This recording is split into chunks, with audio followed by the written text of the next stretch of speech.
आप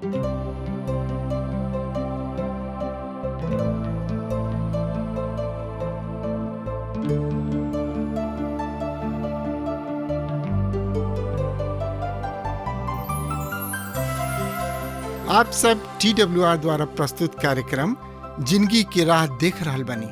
ई एगो सोचल विचारल ढंग से बाइबल की किताबन का अध्ययन हवे। ए कार्यक्रम का उद्देश्य है कि लोग जगत के बनावे वाला परमेश्वर की उद्देश्य के जाने, जेवना से उनकरी इच्छा के अनुसार चल सकें।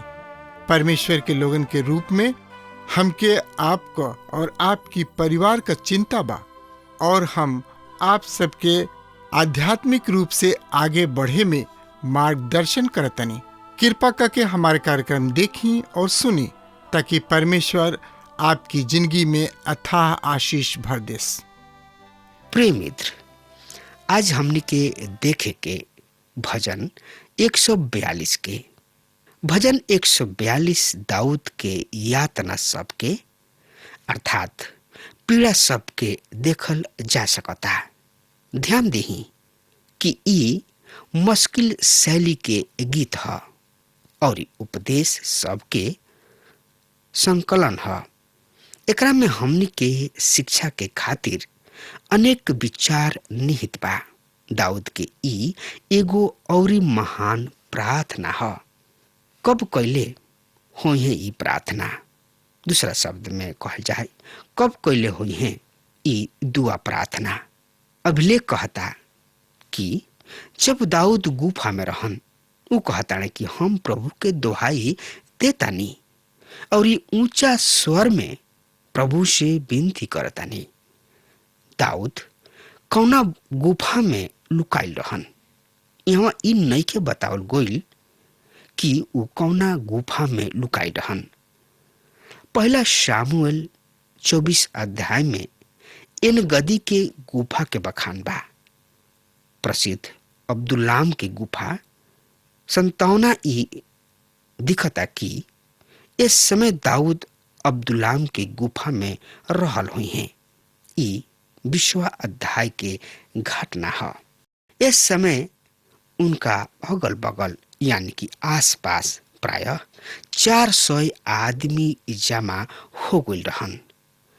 पवित्र शास्त्र के सूचना के अनुसार लिखल बा, बहुत से लोग जे कोनो विपत्ति से में रहन या कोनो समस्या में रहन या असंतुष्ट रहन, उनका साथ हो लेले और उ लोग उनकर प्रमुख बन गए लोग। मित्र, आई अब उनका प्रार्थना पर ध्यान दी जा कि उ का कहताड़े। हम परमेश्वर के सामने आपन दुखड़ा रोई ना, आपन कष्ट उनका के सुनाई ना। दाऊद यहाँ परमेश्वर के सामने आपन दिल खोल दिले।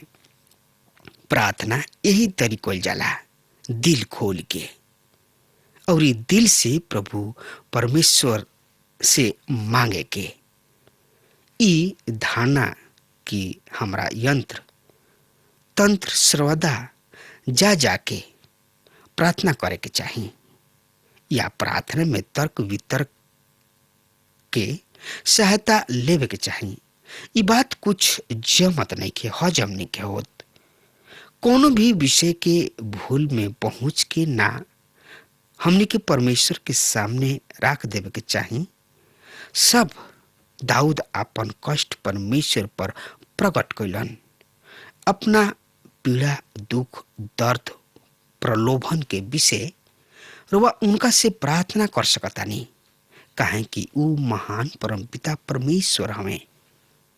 रुआ कोनो भी विषय रुआ उनका सामने रख सकता नहीं। रुआ अपना दिल के सब बोझ, अपन आनंद, अपन पीड़ा, दुख, अपन बेचैनी, अपन अभिलाषा, अपन मुसीबत, उस सब बात जवन रुआ पसंद नहीं खे, ताकि ऊ उन पर रुआ के जीवंत बना सके। अपन परीक्षा के ऊ ओकर ढाल बन के अस्तर कर सके हैं अपना दिल के घाव के ओकरा के ऊ भर दिए। राउर स्वभाव के कमजोरी, अपन स्वार्थी स्वभाव, देखावटी, खोखलापन और अहंकार यानी कि घमंड, ये सब कुछ परमेश्वर के सामने रख दी।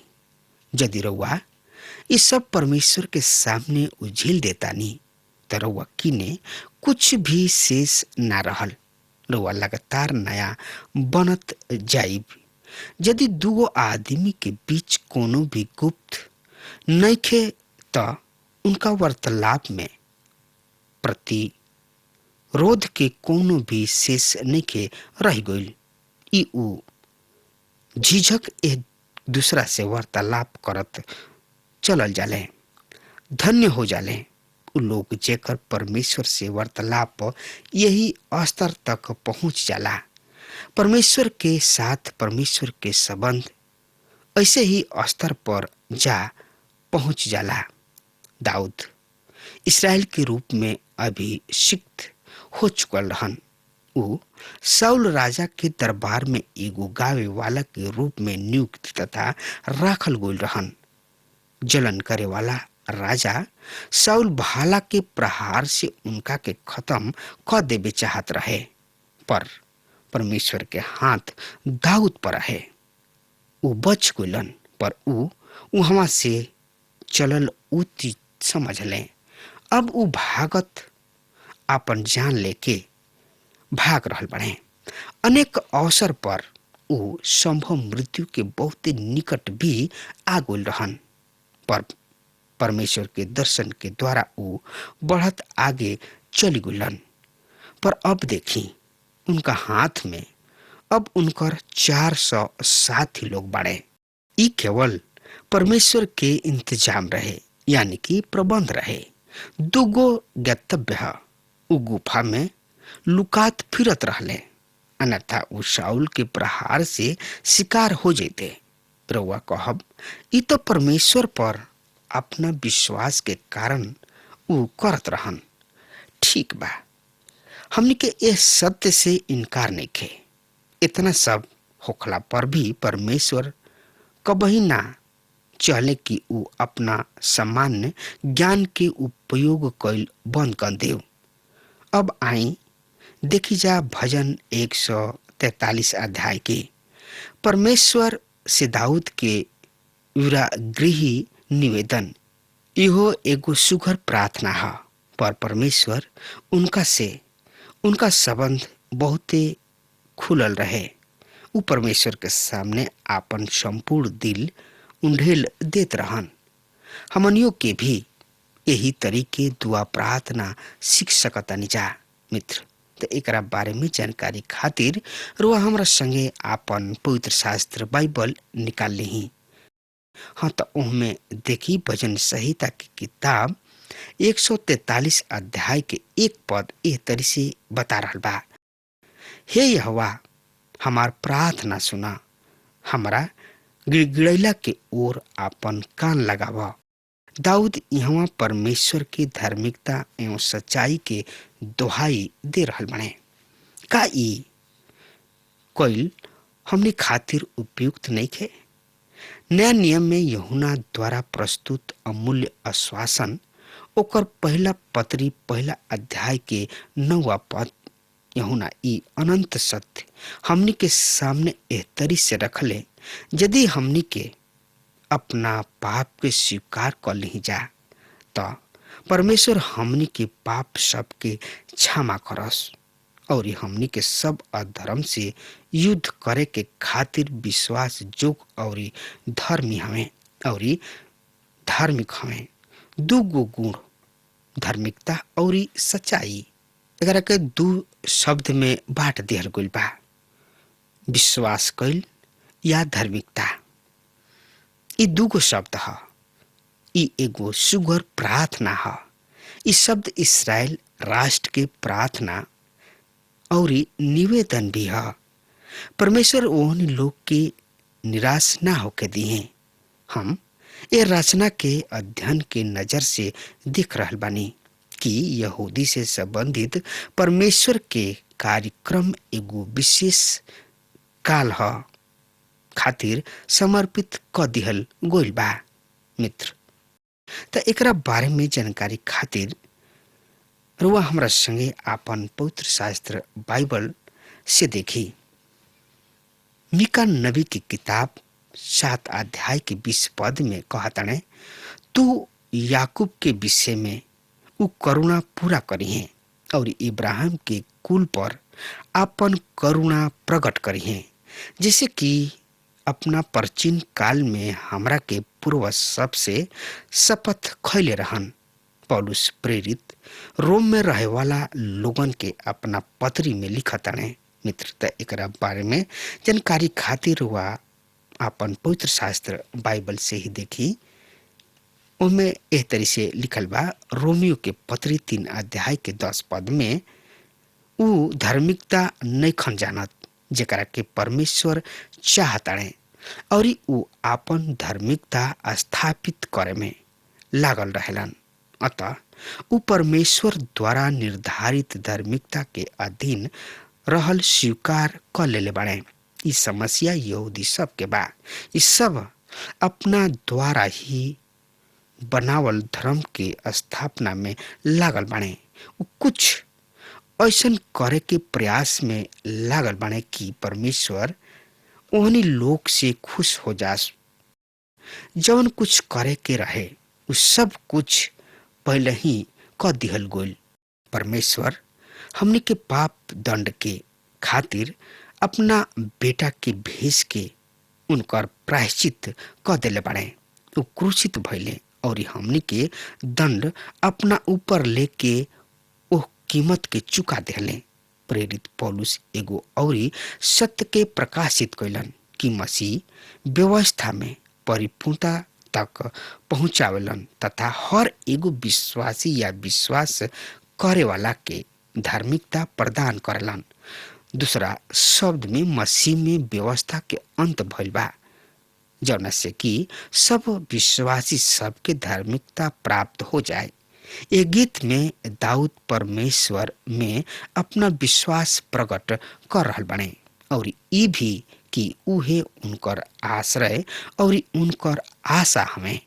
मित्र, तो एकरा बारे में और ज्यादा से ज्यादा जानकारी खातिर वह हमरा संगे फिर आपन पवित्र शास्त्र बाइबल में देखी। भजन संहिता की किताब 43 अध्याय के 10 पद में यह तरी से बता रहल बने, प्रभु तुहार इच्छा पूरा करे के शिक्षा हमरा के देश, काहे कि तू ही हमार परमेश्वर हवा। तुहार भला आत्मा हमरा के सुरक्षित स्थान पर ले जाओ। ई पद प्रतिदिन की प्रार्थना के खातिर उपयुक्त बा। यदि हमार बात रउआ तक पहुंच रहल बा तो रउआ प्रभु यीशु मसीह के चरण में आई और अपना आप के प्रभु के हवाले कर दही, काहे कि प्रभु महान प्रभु हमें, उनका से बढ़ के केहू प्रभु नहीं खे। जौन की रुआ उनकर स्तुति प्रशंसा बड़ाई करी।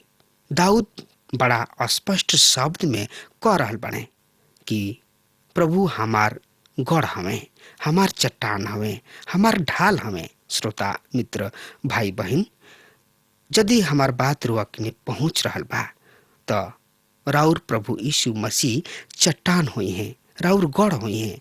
ऐसे रुआ प्रभु यीशु मसीह के आई और अपना आप के प्रभु के सौंप दी। प्रभु रुआ के बहुते बहुते आशीष दी है, काहे कि प्रभु महान प्रभु हमें। मित्र, अब हमार समय खत्म हो रहा बा, तब तक खातिर रुआ हमरा के आज्ञा दी।